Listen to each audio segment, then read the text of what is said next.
Hello guys, today we are going to learn about legal histories topic East India Company and Charter of 1600। उससे जानने से पहले थोड़ा history समझ लेते हैं। जो यूरोपियन कंट्रीज थी और अरेबियन पेनिसुला था वो गवर्न होता था। अरेबियन पेनिसुला गवर्न होता था कॉन्स्टेंटिनोपल एम्पायर से। रोमन और यूरोपियन कंट्रीज होती थी, कॉलोनीज होती थी रोमन एम्पायर से। कुछ समय बदला और ये दोनों एम्पायर टूट गए। कॉन्स्टेंटिनोपल एम्पायर टूटा ऑटोमन एम्पायर में और रोमन एम्पायर टूटा बहुत सारी यूरोपियन कॉलोनीज में। अब पहले ट्रेड रूट होता था मेडिटेरियन सी से। ये मेडिटेरियन सी है।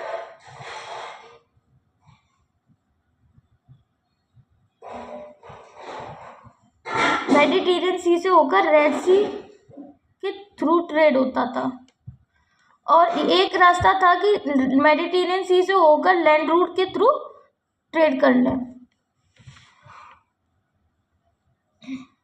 अब ये इनके रिश्ते खराब हो गए, ये ट्रेड नहीं करने दे रहे थे ये लोग, क्योंकि इनका कब्जा इस पे था मेडिटेरियन सी पर। तो ये लोग कब्जा करे बैठे थे, ये लोग ट्रेड नहीं करने दे रहे थे, हाई कमीशन मांग रहे थे, हिडन्स पैदा कर रहे थे। तो इन्हें एक नए ट्रेड रूट को ढूंढने की आवश्यकता पड़ गई जो यूरोप से डायरेक्ट कनेक्ट करे इंडिया वगैरह को, ईस्ट इंडीज को। अब चलो आगे चलते हैं।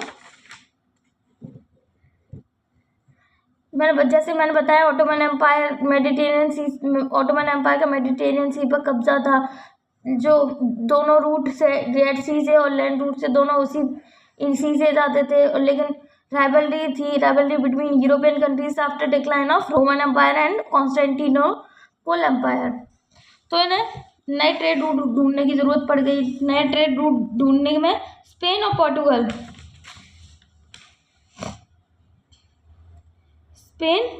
पोर्टुगल सबसे आगे थे।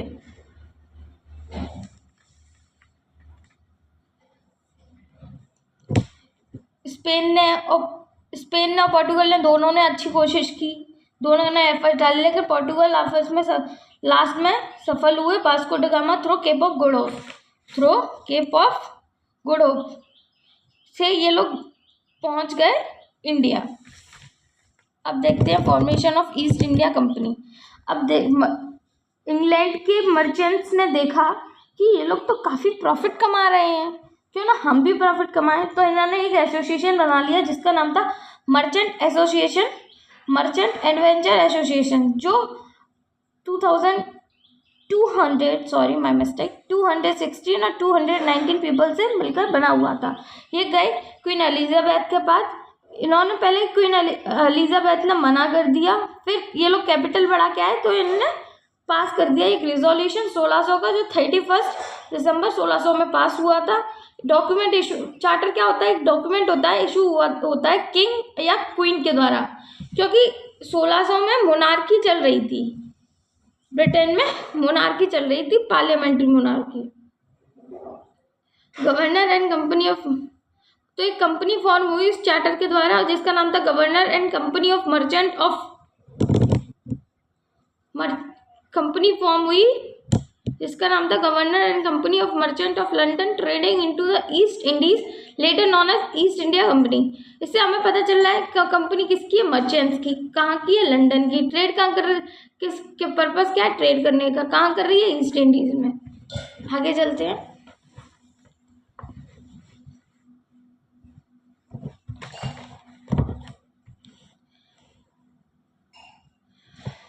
अब चार्टर ऑफ 1600 के प्रोविजंस देख लेते हैं। जो ईस्ट इंडिया कंपनी थी ना, पहले जिसका नाम कुछ और था, जो मैंने अभी बताया, वो 15 साल के लिए ट्रेड कर सकती थी। उसको 15 साल के लिए ट्रेडिंग राइट्स मिले थे। उसको रिवोक भी किया जा सकता था अगर वो प्रॉफिटेबल नहीं साबित होती after giving notice of 2 years. इसको एक्सक्लूसिव ट्रेडिंग राइट्स मिले थे, मतलब कि और कोई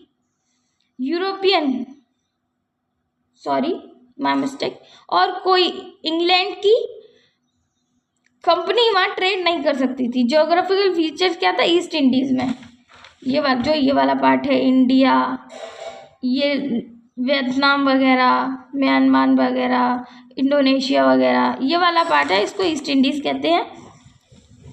अब मैनेजमेंट कैसे होगा?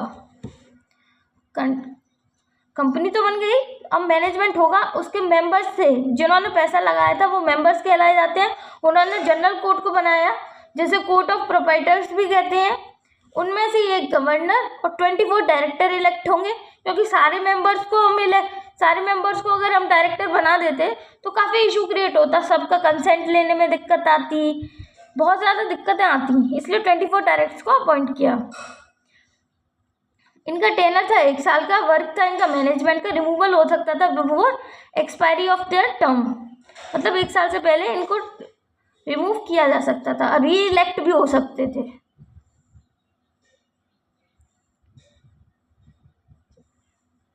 अब देखते हैं लेजिस्लेटिव पावर्स।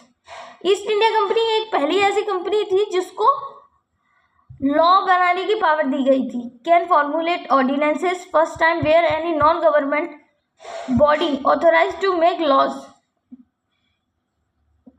पनिशमेंट्स दे सकती थी, imprisonment, fine, strokes and some kind of physical punishment. कौन सी चीज़ें, कौन से लॉज ये पास नहीं कर सकती थी? But company was prohibited to make laws on the following cases. Murder हुआ, ट्रीजन हुआ, डकैतीज हुई, ऐसे नहीं बनाना चाहिए जो अनजस्ट हो, अनरीजनेबल हो, अनकंसिस्टेंट हो पार्लियामेंट्री के लॉ से, ब्रिटेन के कस्टम और यूजेस के अगेंस्ट हो, या फिर उसकी कंपनी के फंडामेंटल लॉ को नहीं चेंज कर सकते थे। लिमिटेशन क्या थी? Power conferred were limited and restricted. जो पावर कन्फर्ड हुई थी वो लिमिटेड और रेस्ट्रिक्टेड थी। Did not have authority to deal with cases of serious crime, जैसे कि हमने पढ़ा मर्डर, ट्रीजन, डकैतीज जैसे केसेस में